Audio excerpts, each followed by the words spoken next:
Hey, what's up my Dragon Legion? How y'all been? So there Dragoons, today we're in a fresh brand new year now and we're finally back in doing some Vanguard deck files again. So what better way to kick off this fresh brand new year for Vanguard on this channel than of course Kagero Rebirth. Now, I know Legion is now a thing now, so Limit Break is so to speak obsolete, but in my opinion I do think certain Limit Break based cards like this for example can still have a chance to make comebacks and still have a chance to go toe to toe, and decks like Rebirth does show and does have a lot of potential to go against decks like Legion based decks such. So yeah, I really like this deck right here. I've always been able to test play this deck every now and then, and deck definitely works real great. I have made a couple of changes since the last time we've done a deck profile on this Rebirth deck profile. So I'll explain some things here and there. It may not really be that much noticeable compared to my last Rebirth profile, but it is there, and Rebirth deck profile looks really great. And with that being said, let's get right straight to the deck profile right now. Shall we, Dragoons? Alright, start off with your starting Vanguard. We have one Red Pulse Draco Kid, probably your best option to start Vanguard and Kageros in general. Now since Conroe is no longer allowed to be your starting Vanguard. Now, all in all, Red Pulse Draco Kid is still a really great useful card. Just combos, if you do some combos right, you can actually make some seriously huge good plays out of this guy right here. Like, if you can do some combos where you draw every now and then, you could increase your chances of making your Red Pulse Draco Kid go out pretty well and get your Rebirth or your Break Red Overlord right off the back. And right then, you can just take control of the field very fast and establish field presence very aggressively without your opponent expecting it. And that's it that's my starting Vanguard right there. For the trigger lineup, we have, of course, the 4 heal triggers. Don't think I really need to explain why this is important. So I got the 4 heals. And for those who have been subscribed to the channel for quite some time, I think a lot of you people may obviously really know what you Dragoons would expect to see out of my trigger lineup. For those who do not know, my favorite trigger lineup is normally the 6 critical and 6 draw lineup over here. This lineup over here is my favorite lineup compared to all other trigger lineups. Like, I do want to be aggressive and inflict as much damage to my opponent's Vanguard as much as I possibly can, but at the same time, I want to be on defensive and be able to draw into my stuff whenever I do need it. Like, while the main deck does have some really good synergy and helping you draw into stuff you need, now and then keep in mind you're not always going to be able to reach in those draw cards that allow you to draw into what you need more. So you got guys like this to help you back you up and help you reach into that stuff faster. And yeah, all in all, it just helps you out with what you're doing. But still play 6 criticals, just again, so you can still have that aggressive power and just pound your opponent's Vanguard as much as you possibly can when situations like this come up. So yeah, that's why I'm doing what I do with the trigger lineup. And before I go to the grade 1 lineup, I just want to point out real quick that in some of my previous videos, I keep on saying that Conroe is banned. No, you cannot play Conroe, whatever such. And that was my mistake. For those who believe me, I want to apologize. Conroe is legal. You are allowed to play Conroe, but he's no longer allowed to be your starting Vanguard. So what I may end up doing in the future is I might do some test plays with Conroe. I may put Conroe back in the deck, see how he does. Like, the ability to auto Perfect Guard or auto certain cards in particular, it can actually be a very useful thing. So I may give Conroe a try, see what happens. Like, I'm kind of not fully used to playing Conroe without him being my main starting Vanguard, but he is worth a try to see what he's like in the main board. So yeah. Now we can get the grade 1 lineup. For the grade 1s, we have, of course, the 4 Perfect Guards. Don't need to explain why this is important. Now, I know there's something called the Quinton Walls, which is actually not bad. We're actually pretty impressed, I'm not going to lie. Especially right now, since we're now in the Legion format, where whatever you lose thanks to your Quinton Wall, you'll most likely get back. So the Quinton Wall is actually not really a bad thing. Personally, with me, I think Quinton Wall is only good for decks that can plus off or make up for the Quinton Walls. Like, don't get me wrong, I do love the fact that I could potentially block off an attack by just one card and just counterblasting one card, and that's it. But keep in mind, you are practically milling 5 cards just to block off that one attack. So it may not be worth it in decks like this right here, but maybe in decks like Legion based decks, I think Quinton Wall is really good, and that's where Quinton Wall shines, in my opinion. If you disagree, that's fine, but that's just my opinion how Quinton Wall should be in Vanguard these days. And before I go any further, before I change the subject, completely forget. I play 3 Griffins. Griffin is actually pretty good. For those who keep thinking this, no, Griffin cannot allow you to search for Dragon Overlord or Rebirth. He specifically says he searches for. Oh, that was my phone. Sorry for that. He specifically says. Oh, sorry again. Wow, I'm off tonight. He specifically says by pitching a grade 3 Kagero, you get to add Dragon Overlord. Period. Doesn't say Rebirth. Doesn't say the end. You get Dragon Overlord. Period. But keep in mind, while Dragon Overlord the Rebirth is probably one of the best Kageros right now in the game, in my opinion.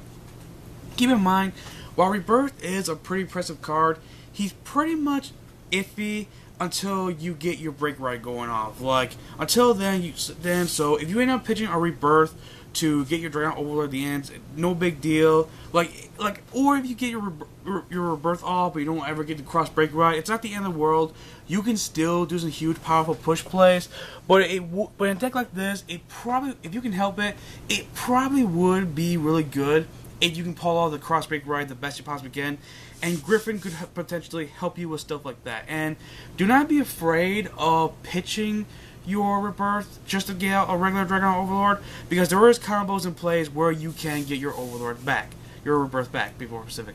So 3 Griffins is definitely pretty good. Next we have 2 copies of Violence Horn Dragon. Just a typical good 7k booster, and if he ends up attacking while your Vanguard has a word Overlord, he becomes a 10k. So if he becomes a 10k while attacking, he could potentially be a grade 1 who is trained to become a grade 2 killer pretty much. So you're not going to need it too much. He is there for when you do need it, whatever such. But all in all, he's actually a pretty decent card. He has helped me out with some things here and there, and I have managed to pull off the 10k attacking thing every time to time. So it's not totally useless, but probably not something you want to use too often. But again, it is there when you need it. Next we have 2 copies of Seal Dragon Kiza. He's pretty much a Dragonmon Gojo without the having to rest him in order to use the ability, but you can only use the ability only once, and that's when you first call him. Like, the ability of when you first call a Kaiser, Kizai. We'll call him Kizai.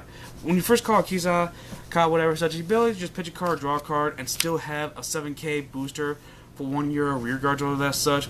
It's still a pretty good useful card. Like, it helps you get rid of what you need the least and help you get what you need the most and draw out your fastest stuff as possible, while still giving you the aggressive power of 1 year rear guards and still help you with tight situations when you really need to search for that one card really particular.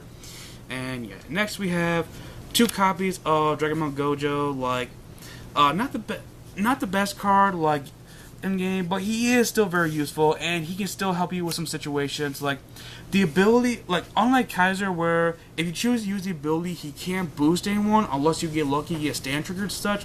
However, the ability where you can just rest him and pitch a card, draw a card once per turn is definitely still very useful, still very helpful and useful in situations. Like, while Kaiser can be both a booster and get the ability to allow you to draw and discard whatever such, Dragonmon Gojo, while he may not be allowed to be your booster when you choose to use the ability unless you get a stand trigger, but the ability where you can always constantly have it as long as it does not get locked or retired, whatever such, it's definitely very useful, and it can definitely get you to closer things every now and then. And as long as you got a good rear guard or a good standard Vanguard every now and then, it can definitely help you out now and then. And don't be afraid to. And what's also good about him is you can use his ability real quick to pitch card, draw a card real quick before you lock him. And so really when you do that, you're not really losing anything. So I may consider putting Gojo back to 3 just because of that reason. So yeah, 1 Gojo is definitely good. And finally, to finish out the grade 1 lineup, 1 Tower Wyvern. A decent grade 1. His stats aren't really the greatest, but the ability to just draw a card by just soul blasting 2 cards, which by the way, you'll need absolutely nothing with your soul other than for your cross ride, whatever such. And yeah, pretty much in a small way, you're practically getting a free draw out of him. So not the best booster, but a decent supporter with things. Only 1 because again, he can only do so much for the deck and such. So 1 tower is just fine. 1 Tower Wyvern is just fine. And now since we're finally done with the grade 1 lineup, Now we can get on to the grade 2s. With the grade 2s, I play 4 copies of Dragon Burnout. Dragon Burnout is such a better step up and better improvement than Berserk Dragon. Not only you don't have the Counter Blast in order to use this guy's ability, but here's what makes him better. You don't have to Counter Blast. He can retire any rear guard regardless of what grade it is, and he allows you to get one of your overlords back into your deck with the only mere cost of Soul Blasting 1 card. Like, if he didn't require a Soul Blast, then I'd probably put the Wyvern at 2 because I do want to use keep the Soul Reserve just so I can have more options. You use Burnout's ability. Wait, is it Soul Blast or is it Soul Blast? Yeah, it's Soul Blast. I apologize. It's been a while. I haven't looked at things too properly. So yeah, he allows you to get your overlords back. Unlike Griffin, it doesn't really matter what overlord you choose. It can be Overlord the End, Overlord Rebirth, or just Dragon Overlord. And yeah, you'll still have some more overlords when you get some stuff going. And yeah, like again, if he didn't require Soul Blasting cards, I'd probably put the Wyvern at 2, but he does require Soul Blast. So Wyvern's only at 1 right now. But all in all, this guy is very fantastic. Like the absolute ability to just retire opponent's rear guard and get one of your overlords back is just insanely ridiculous in decks like this. So yeah. And of course we have the 4 Burning Horn Dragons, just your typical 12k grade 2 attacker for decks like etc. And 3 copies of Burning Horn Dragon, Seal Dragon, Hellfire, Hunger Hell Dragon. Wow. I need to learn and go back. I need to go back to pre-K and say my stuff right properly. I changed him up over Bellicossi Dragon because I don't really need my Counterblast really that much. All I really need a Counterblast for is just for the effect of using Rebirth, and that's about it. So by taking out Bellicossi Dragon, I not only give myself a little bit more power and give myself the ability to be aggressive and beat down stuff every now and then, but at the same time, with me not having to Counterblast that much, I can just have guys like him and of course my Vanguard to just annihilate what's on the board right here every now and then. And yeah, and I choose him over Nahalan because, come on, it's a Flame Dragon. You Dragoons know me, I'm a dragon lover. What do you expect out of me? Seriously.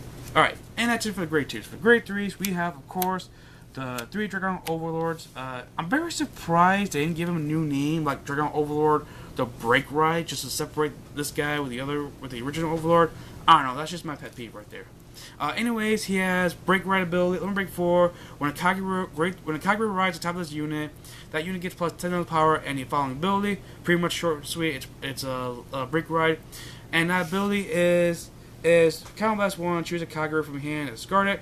At the end of the battle that this unit attacked a rear guard, you may pay the cost. If you do, stand his unit back out. This ability cannot be used for the rest of the turn.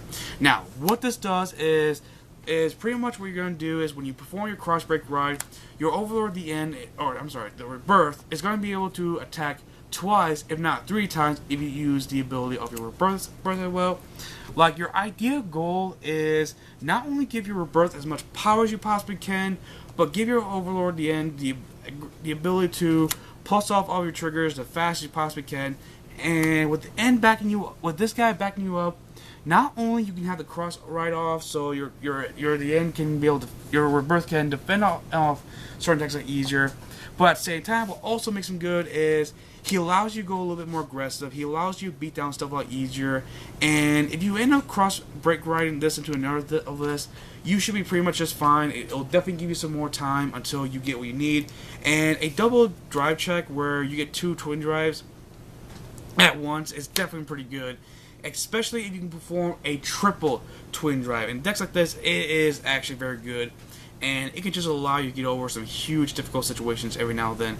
So 4 Overlords is definitely very necessary. And of course, to finish off the entire deck profile, your idea boss card of the entire deck, and that is 4 copies of Dragon Overlord the Rebirth. Now, for those who do not know what he does, Dragon Overlord or Rebirth has Limit Break 4, Counterblast 1, and choose one or more of your Kagero rear guards and lock them. If the number of lock cards you have is 5 or more, until the end of turn, this unit gets plus 10 as power, and the ability, choose the 2 Kageros from your hand and discard them.